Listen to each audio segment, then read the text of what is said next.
తెలుగు తలుపు గెలుపు మలుపు ఎక్కువ మెట్టు సాధించు పట్టు కైలాసగిరి కాబట్టి మనం స్టెప్ బై స్టెప్ పోతా ఉంటాం అది.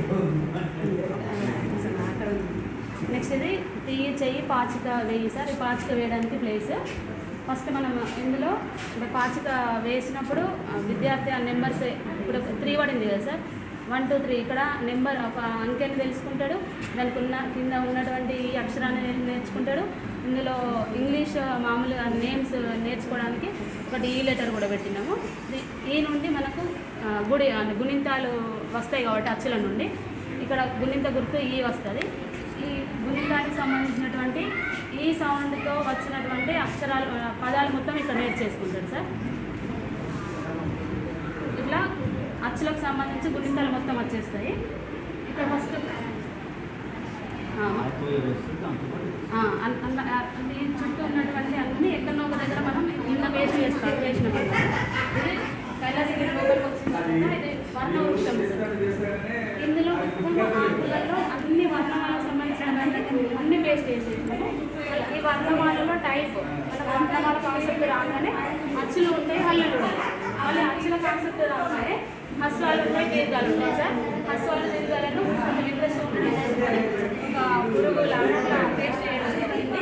మళ్ళీ రాగానే హల్లులకు సంబంధించి మళ్ళీ 2 టైప్స్ అల్ప ప్రాణాక్షరాలు మహాప్రాణాక్షరాలు. అలా వీటిని తీసుకొని మళ్ళీ మనం విద్యార్థి ఇంట్రెస్ట్ ఉండేలాగా ఒక పురుగులాగా మనం ఇట్లా పేస్ట్ చేయడం జరిగింది సార్. ఈ అచ్చులకు సంబంధించిన పదాలు మళ్ళీ కింద నేర్చుకోవాలి. ఇవన్నీ హల్లులకు సంబంధించిన పదాలు మళ్ళీ ఇక్కడ నేర్చుకుంటారు. ఈ తెలుగు సంవత్సరాలు, తెలుగు నెలలు, ప్రాస పదాలు, ఏకవచన బహువచనాలు, కాలాలు, భాషా భాగాలు ఇందులో పేస్ట్ చేసి ఉంటాయి. మనం ఇవి కూడా పరిచయం లేకుండా కాకుండా మనం ఇక్కడనే స్టార్ట్ చేసినాము. గిరి గురి తలుపు గెలుపు మలుపు ఇవన్నీ ప్రాస పదాలు మనకు క్లాస్లో కూడా లెసన్లో ఆల్రెడీ ఉన్నాయి.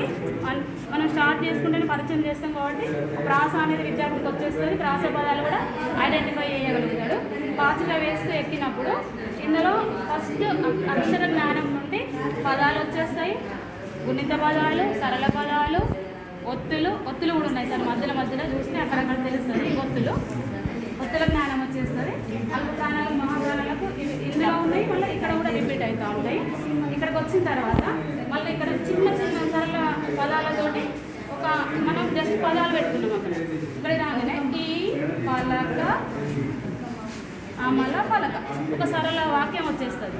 మళ్ళీ పోగానే మళ్ళీ కొంచెం ముందుకెళ్ళగానే గుణిత వాక్యాలు కూడా ఇందులో పేస్ట్ చేసినాము. ఇక్కడ ఒక పాచిక వేసినప్పుడు ఇక్కడ ఫర్ ఎగ్జాంపుల్ ఇక్కడ కాలాలు అనేది వచ్చింది సార్. లాస్ట్కి వచ్చేసరికి మనం పిల్లాడికి అక్షరం నుండి పదము, వాక్యము, ఒక పేర టార్గెట్ లాస్ట్ ఒక పేరా చదవగలగాల. ఒక పేరాలో ఉన్నటువంటి అక్షర జ్ఞానము, గుణితాక్షర జ్ఞానము, ఒత్తులు, పదాలు కంప్లీట్ ఒక సెంటెన్స్ చదివేటట్టు తీసుకోవడం జరిగింది. లాస్ట్కి వచ్చేసరికి ఇందులో గుణిత పదాలు ఉంటాయి, సరళాక్షరాలు ఉంటాయి, గుణితాక్షరాలు, ఒత్తులు అన్నీ రీచ్ అయ్యేలాగా మనం స్కూల్కి సంబంధించి ఒకటి చిన్న పేరా రెడీ చేసుకొని ఇలా పెట్టడం జరిగింది. ఇక్కడ ఈ చుట్టూ రాసినటువంటివి మనం ఏదో ఒక దాని కింద పేస్ట్ చేసినప్పుడు విద్యార్థి ఆ ప్లేస్కి వచ్చినప్పుడు దాన్ని ఓపెన్ చేసుకొని ఇప్పుడు ఫర్ ఎగ్జాంపుల్ ఇక్కడ కాలాలు 94కి వచ్చేసరికి ఓపెన్ చేస్తాడు. కాలాలు ఎక్కడ ఉన్నాయి, కాలాల గురించి తెలుసుకోవాలంటే మళ్ళీ కాలాలు 3: భూతకాలము, వర్తమాన కాలం, భవిష్యత్ కాలం. భూతకాలం అంటే జరిగిపోయినది, వర్తమాన కాలం జరుగుతున్నది, భవిష్యత్ కాలం జరగబోయేది. కంప్లీట్గా ఫస్ట్ టు 5th వరకు ఏ టాపిక్ తీసుకున్నా తెలుగులో అన్నీ వచ్చేస్తాయి. విద్యార్థికి కంప్లీట్ ఏ నాలెడ్జ్ కావాలన్నా ఎట్లా నేర్చుకోవాలన్నా టోటల్గా పనికొస్తుంది సార్. మేడం